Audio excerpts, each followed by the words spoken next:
My name is Madhulika. I'm from Electronics and Communication Engineering. My roll number is 249518044. Today's my topic is cricket matches management using object-oriented programming. Oops. Introduction to OOPS in cricket match management. Object-oriented programming provides an efficient way to manage complex systems like cricket matches by breaking down the components into modular reusable classes. In the context of cricket, entities such as players, teams, matches, scores, and stadiums can be modeled as objects. These objects can have attributes like a player's names, runs scored, or wickets taken, and methods that define their behavior, such as scoring runs or taking wickets.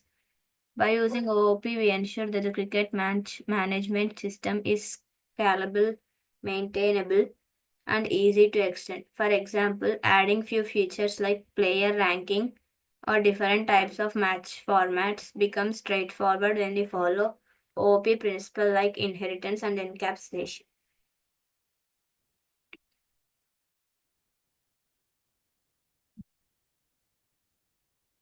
Object-oriented programming provides a structured approach to managing complex systems by organizing data into classes and objects. In the context of cricket, OOP allows us to model real-world entities like players, teams, matches, and scores as objects, each with specific attributes and behaviors. For example, a player object could have attributes such as player's name, role, either batsman or bowler, and statistics, runs scored, wickets taken, while the team object would aggregate multiple player objects and maintain team specific data. The match object can represent the match itself, linking two teams and managing the match score, while the stadium object contains information about whether the match is played.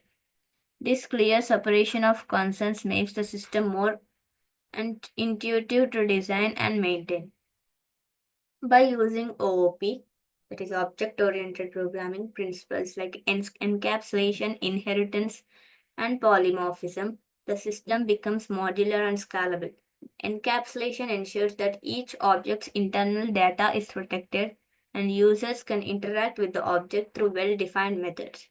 Inheritance allows for the creation of specialized classes such as the T20 match subclass or of a more general match class, while polymorphism helps manage different actions or events in a match in a consistent way. For instance, different types of players, batsmen, bowlers, all rounders, may have specific actions like scoring runs or taking wickets. And polymorphism allows us to handle these actions uniformly across different player types. Benefits of OOP in managing cricket matches. One of the key advantages of using OOP for managing cricket matches is modularity, where each entity, example player, team, matches, etc., is self-contained in its class. This makes the code easier to maintain and test. Additionally, reusability allows components such as player, statistics, or team performance to be reused across various parts of the system. OOP principles such as encapsulation ensure that the internal details of the entities are hidden from external access, thereby providing a clean interface for interacting with the system. Finally, OOP promotes scalability, as new features and functionalities can be added by extending existing classes or creating new ones without disrupting the existing structure of the system. This makes it an ideal approach for building a robust and efficient cricket match management system. Another major benefit of OOP is reusability, where once a class is defined, it can be reused across the system. For instance, the player class can be reused across various match formats, whether it's a T20, ODI, or Test match, without needing the rewrite code. Additionally, OOP allows scalability, meaning new features can be added without disturbing the existing features. For example, if we wanted to implement a new feature for tracking player injuries, we could easily add a new method to the player class and create a new subclass without affecting the existing functionality for scoring runs or taking wickets. This flexibility makes OOP an ideal choice for managing a complex and evolving system like cricket match management. Explanation of the code and steps to write it. Step 1. Identifying entities and their attributes. The first step in writing code for a cricket match management system is identifying the key entities that need to be represented in the system. These entities could be players, teams, matches, scores, stadium, etc. Each entity should have attributes that define its state. For example, a player could have attributes such as name, role, either batsman or bowler, runs scored, and wickets taken. Similarly, a team would have a name and a collection of player objects. Once the entities are identified, we can begin designing the classes that represent them. For example, for a player class, we would attribute like name, role, runs, and wicket. The team class, on the other hand, would need an attribute to hold a list of players representing the team squad. Similarly, the match class would need to keep track of two teams and the match score, and the stadium class would have attributes for the stadium name and location. These attributes are key to modeling the entities correctly. For example, here is a small code with class player, definition, entity, attributes are self, name, role. Self dot name equals to name, self dot role equals to role, self dot runs equals to 0, and self dot wickets equal to 0. Step 2 is defining methods for behavior. Once the classes and attributes are defined, the next step is to define the behaviors or methods that these classes should have. These methods define the actions that an object can perform. For example, in the player class, methods might include score run to increase the runs scored by the player, or take wicket to increase the wickets taken. Similarly, for the team class, you might have methods like add player to add a player to a team, or get team performance to calculate and return the team's total runs and wickets. In the match class, the methods could include start match and end match to simulate the start and end of the match. The score class could have methods like add score to update the team's score, or to get team score to retrieve the score of the particular team. Here is an example with some other code written in Python. Class name player, score run self and runs, self plot runs plus equals runs. Means if the player took another run, it gets added directly to self dot runs. And here is another is take wickets, self dot wickets plus equals to 1. It can be increased by 1 if an extra wicket is taken. Step 3 is implementing relationships between entities. After defining the basic attributes and methods for each class, the next step is to establish relationships between the different entities. This is where composition and agreement come into play. For instance, a team consists of multiple player objects, so we need to define a way to add players to a team. In the team class, a list of player objects can be created and players can be added to this list using the add player method. The match class will hold references to two team objects, and the score class will track the individual score for each team. The match class would use methods from the score class to update the match score and determine the winner at the end of the match. Class team definition in self team name equals team name, self dot players equals to some empty space. Add player self player attributes, self dot players dot append player.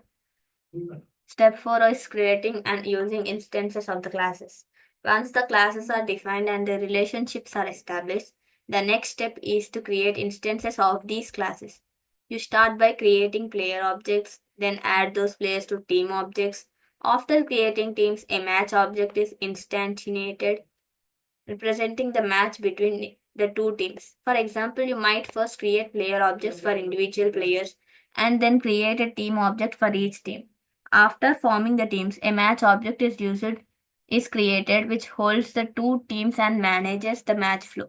The match score is updated as players score runs or take wickets, and at the end of the match, the winner is determined based on the total score of the teams. Player 1, Virat Kohli, he is a batsman. Player 2, Jasprit Bumrah, bowler. Team 1 equals to Team India. Team 1 dot add player, player 1. Team done team 1 dot add player, player 2. Means these two, player 1 and player 2, get into the team of India. And the step 5 is simulating match flow and calculating results. In the final step, you simulate the match flow. This includes actions like players scoring runs, taking wickets, and updating the score accordingly. The match class could include methods to simulate the match by adding runs to the team's score, updating player statistics, and determining the winner at the end of the game. For instance, when the match is running, you could call the score run method of the player class to stimulate runs being scored. When a player takes a wicket, the take wicket method would be called. The match ends by comparing the scores of the two teams, and the winner is determined based on the team with the highest score. Here is code in Python. Match, team 1, team 2, and place is stadium. Match dot start match dot score add score, team 1 150. Match dot score dot add score, team 2 145. Match dot end match. And the step 6 is testing and refining the code. After writing the initial code, it's important to test the system and refine it. Testing involves creating various test cases to ensure that the different components of the system work as expected. For example, you can check the score run method correctly increments the runs for the player and that the add score method properly updates the match score. You might also test edge cases such as what happens if a player tries to take a wicket when they have not bowled, or if a team has no players added.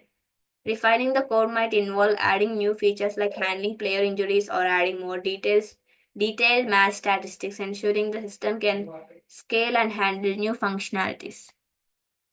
Designing the classes for OP. Class definitions.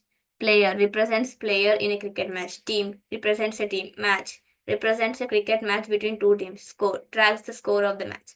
Umpire represents the umpires or umpires in a match. Stadium represents the stadium where the match is held. That is location. Here is code written in Python. The class name is player. Attributes are self, name, role. First the name of the player is created. Self dot role equals to role. Means it tells about the role of the player, that is either batsman or bowler. Self dot runs equals to run. Initially the runs scored are 0. Self dot wickets equals to 0. Means initially the wickets taken are 0. Def score run self dot runs plus equals runs. If a run is taken, it is incremented and it is added to the uh, previous self dot runs, that is previously it was 0. Now it gets incremented by 1. And if the another run is taken, previously it would be 1 and now it could get incremented by 2. So the process continues like this. Definition take wicket self dot wickets plus equals to 1. This is also the same. Def get stats self return self name runs self name wicket. The number of runs scored by the player and the number of wickets taken by the player is shown in the class team. Now a team class is created with attribute self team name. Self team name equals to team name, that is to read the name of the team. Self dot players equals to some empty space, that is the list of the players in a team. Add player method is created and get team performance method is created. Add players methods attributes are self player and get team performance attributes are self. Here the runs are calculated, wickets taken are calculated. Next, match class is created. Class name is match. Attributes are self, team 1, team 2, stadium. Team 1 is created, team 2 created, Self.stadium equals stadium where the match is held, that is created. Self.score equals score, match score object. That is score is a method. Start match method is created with attribute self. End match method is created with attribute self. If team 1 score is greater than team 2 score, then printf self team 1 dot team name wins. That means team 1 wins. Or else if team 2 score is greater than team 1 score, team 2 are the wins. If both are equal, else prints it's a tie. Means it is printed, it is declared as a tie match. And the now score class is created. Here the methods used are add score of attributes self, team, runs, and get team score containing attributes self and team. It displays the players' runs and score. And stadium class is created. It consists of the name and the location of the stadium. Conclusion. Using OOP principles helps in efficiently managing complex systems like cricket match tracking. The example shows how OOP can be used to model real-world entities and their relationships in a cricket match scenario. With OOP, the code becomes easier to extend, maintain, and understand, which is crucial for building scalable and reusable systems. Thank you.